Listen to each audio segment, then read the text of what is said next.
Perkenalkan, kami mahasiswa pasca sarjana Universitas Samratulangi Manado akan memaparkan materi tentang interaksi interkoneksi manusia dan alam. Untuk itu, mari kita simak bersama-sama.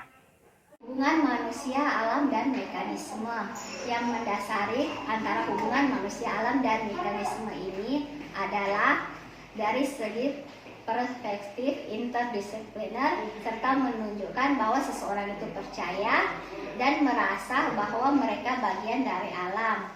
Kesehatan ini diukur dari dua pendekatan, yaitu subjektif dan objektif, di mana pendekatan subjektif ini didasarkan oleh pengalaman atau fungsi fisik, juga emosional dan kognitif individu.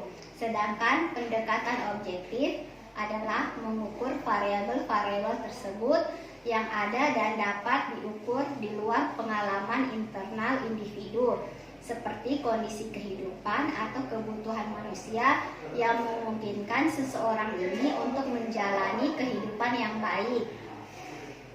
Dan pendekatan ini juga memberikan gambaran yang lebih komprehensif tentang status kesehatan seseorang yang dapat diterapkan dalam tiga komponen kesehatan: fisik, juga mental, dan sosial.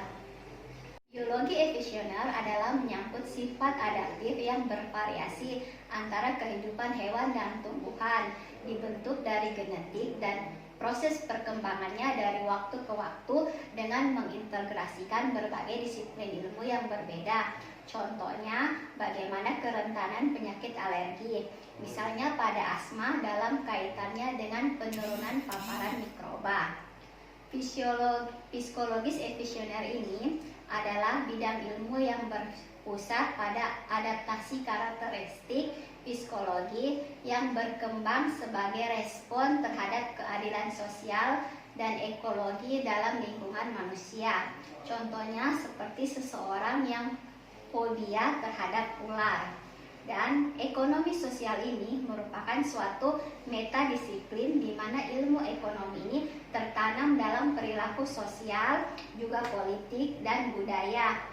Dia berfokus pada masalah lingkungan yang mendasar terkait pada masalah sosial, juga politik dan ekonomi yang berintegrasi dengan manusia dan mempengaruhi lingkungan alam. Contohnya kepunahan hewan karena perburuan yang berlebihan. Dampak manusia alam kepada kesehatan. Pertumbuhan populasi di daerah perkotaan ini berdampak pada aksesibilitas di masa depan serta hilangnya ruang alam.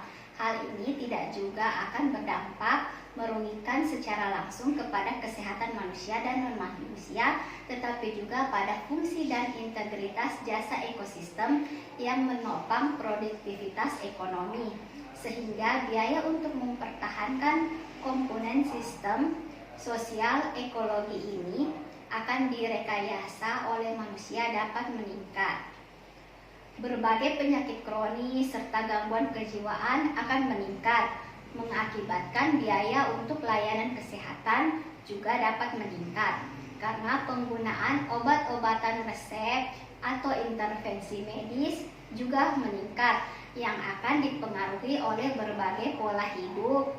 Contohnya gaya hidup yang terkait dengan urbanisasi dan aktivitas pencemaran, sehingga diperlukan sebuah pendekatan interdisiplin yang dapat memfasilitasi pemahaman yang lebih tentang kompleksitas yang terlibat antara hubungan manusia juga alam untuk mencapai kesehatan yang optimal pada manusia dan lingkungan.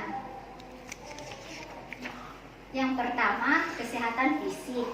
Kesehatan fisik ini didefinisikan sebagai organisme yang sehat yang mampu menjaga kebugaran fisiologi melalui respon protektif atau adaptif selama perubahan keadaan, di mana berpusat pada perilaku dan kebugaran yang berhubungan dengan kesehatan, termasuk gaya hidup dan pilihan makanan. Dan yang kedua adalah kesehatan mental. Kesehatan mental ini merangkum penyakit mental dan kesejahteraan, di mana keadaan positif yang sejahtera dan kapasitas seseorang untuk mengatasi tekanan hidup serta berkontribusi pada kegiatan kemasyarakatan. Sedangkan yang terakhir adalah kesehatan sosial, dapat digenerasikan sebagai kemampuan untuk menjalani hidup dengan tingkat kemandirian tertentu dan berpartisipasi dalam kegiatan sosial. Adapun pemaparan ini kami buat untuk memenuhi tugas mata kuliah Ilmu Sosial dan Perilaku. Semoga bermanfaat. Terima kasih.